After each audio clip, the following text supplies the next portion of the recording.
I've worked as a security guard for most of my life. It's not the most glamorous job, but it pays the bills.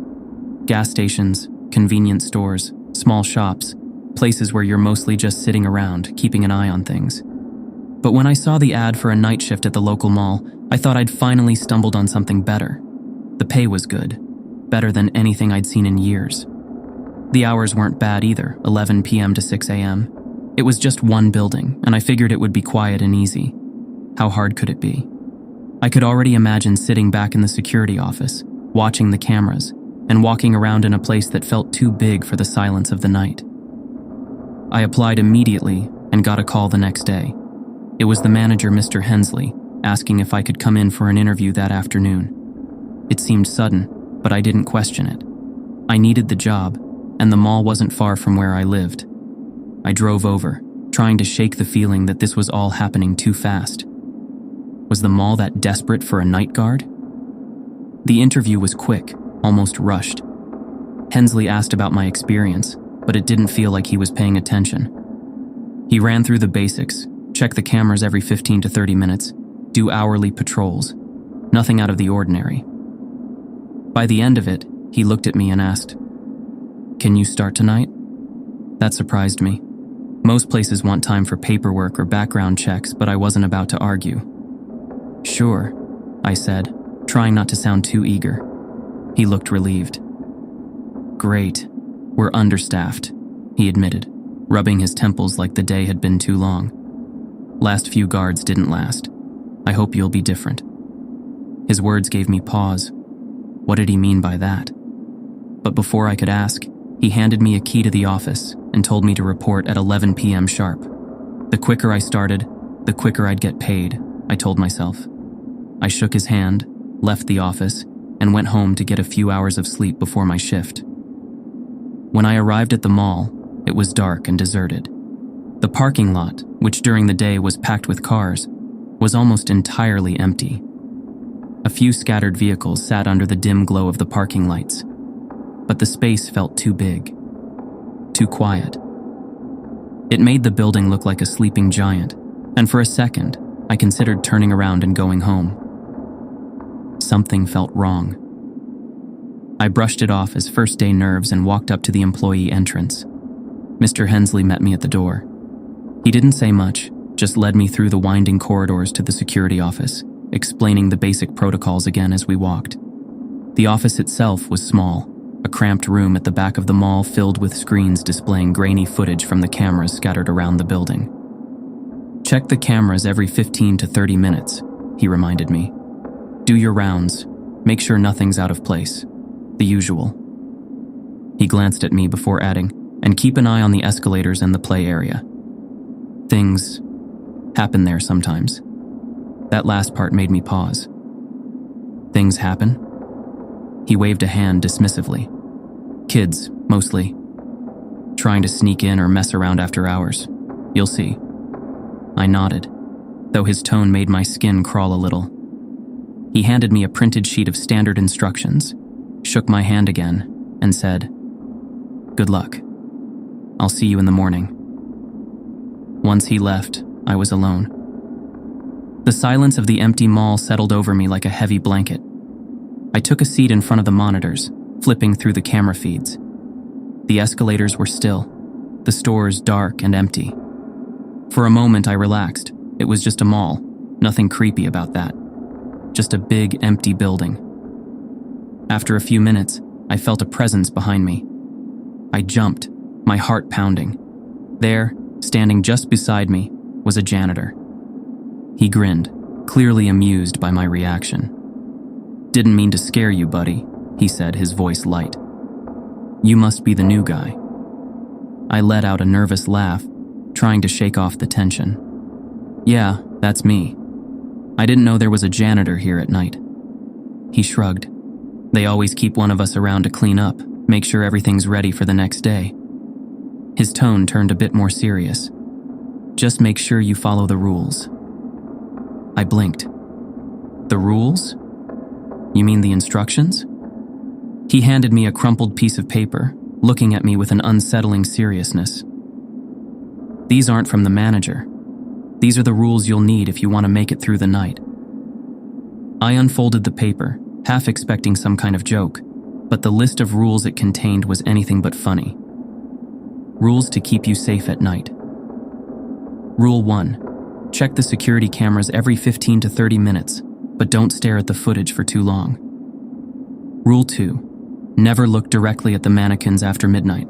If the mannequins change positions, leave the area immediately. I stared at the list, my gut tightening with discomfort. "You're serious?" The janitor's grin had vanished. "I'm warning you, follow the rules or you'll end up like the last guy." I tried to laugh it off. "You mean the last guard?" He nodded, his eyes cold. "He quit after one night." "Okay." I stuffed the paper into my pocket without checking the rest of the list, chuckling nervously. "Well, I'm going to make my first round." The janitor stepped aside, giving me a long look before saying, "Take care." I nodded and left the office, but his words stuck with me. Something about his tone, his look, it felt off, like he was genuinely afraid. But I wasn't going to let some weird list of rules mess with my head. It was just past midnight when I started my patrol. The mall was eerie at night, much more so than I expected. The dim lighting cast long, twisting shadows along the tiled floors.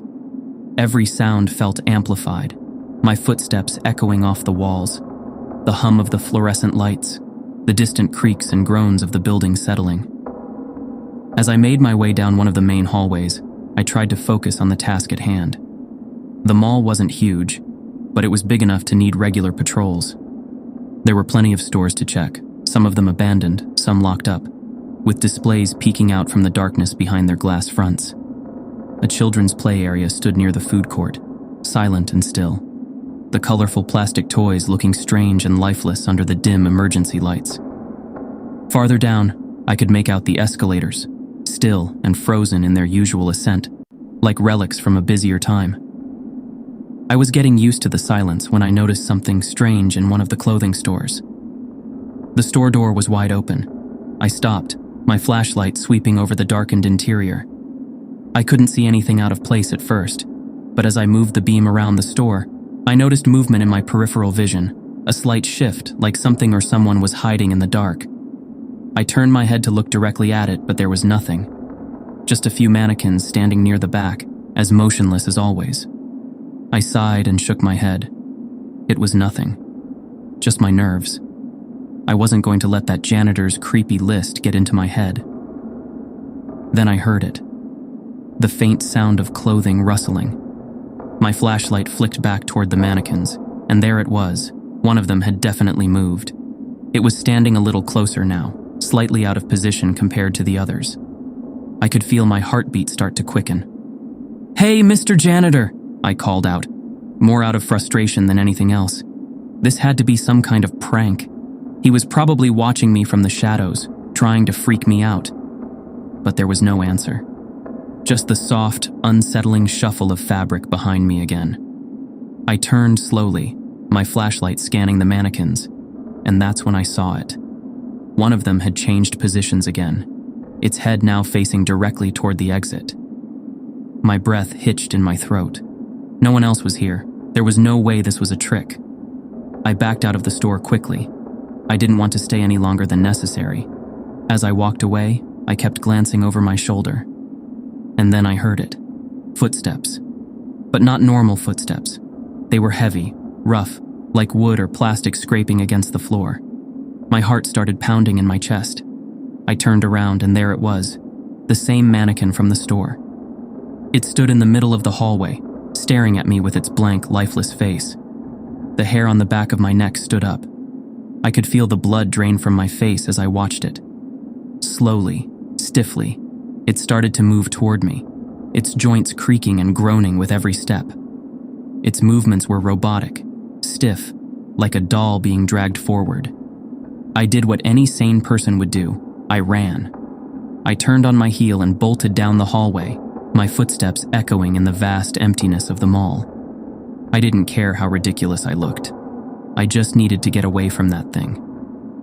I rounded the corner, ducking into the hallway that led toward the restrooms.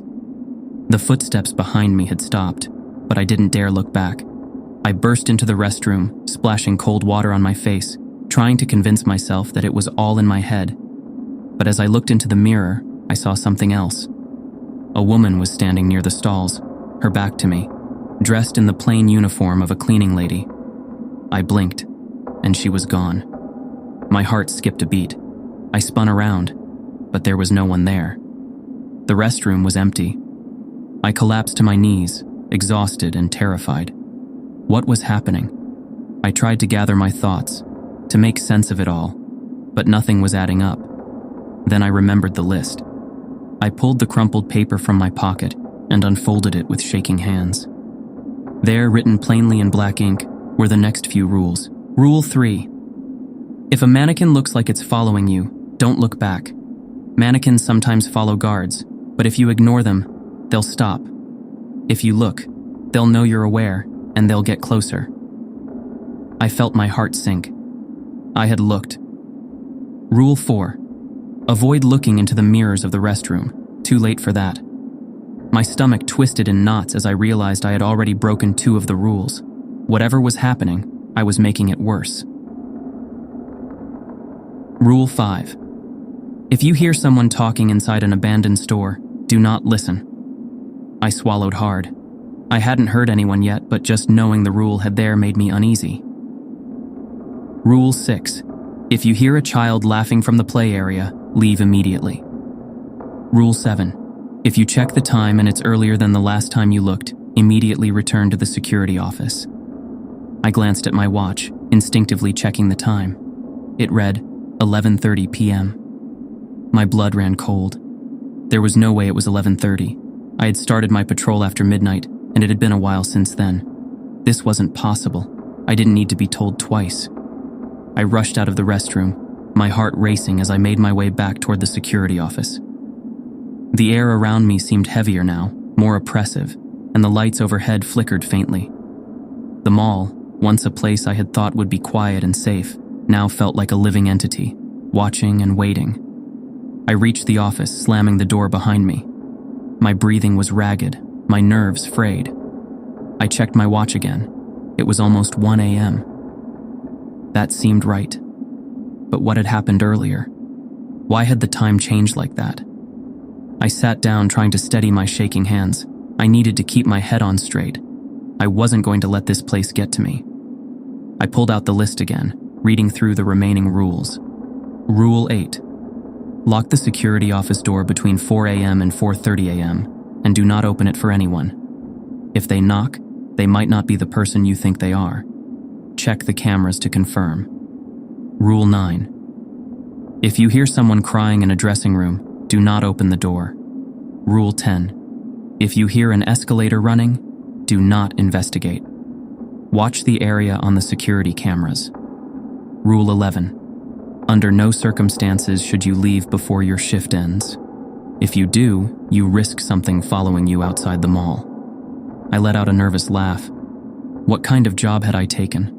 Who had written these rules? I couldn't make sense of any of it. But as I sat there, the weight of everything that had happened pressed down on me. The mannequin, the time shifting, the figure in the mirror. This wasn't normal. Whatever was going on, I needed to survive the night.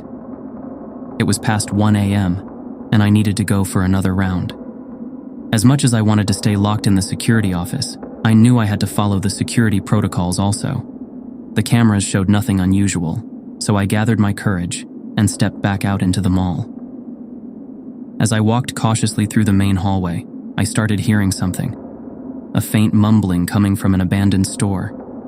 My blood ran cold as I remembered Rule 5. I stopped in my tracks, heart pounding in my chest. The mumbling sound coming from the abandoned store was quiet, barely audible over the faint hum of the mall's air conditioning. But it was unmistakable. There was someone or something talking inside. I forced myself to move, my legs feeling like lead. Rule 5 echoed in my head. If you hear someone talking inside an abandoned store, do not listen. I tried to block out the sound, telling myself it was just my imagination. But the soft, incomprehensible murmurs persisted, growing louder the closer I got to the store. I glanced at the glass storefront. The windows were covered with paper, blocking any view of the inside. My breath hitched as I quickened my pace, refusing to even glance in its direction. I didn't want to know what was behind those papers or what was causing that sound. The voice was rising now, clearer but still distorted, like someone talking underwater. I had to get away. I made it past the store, refusing to look back. The voice began to fade, and I felt the tension in my body ease slightly. But as I turned the corner and entered the next corridor, I heard it again. Footsteps, but not normal footsteps. They were rough, uneven, like the dragging sound of something solid scraping against the floor, almost like wood or plastic. My stomach twisted. I knew what it was before I even turned around. It was the mannequin. My instinct screamed at me not to look back, remembering Rule 3. If a mannequin looks like it's following you, don't look back. If you ignore them, they'll stop. If you look, they'll know you're aware, and they'll get closer.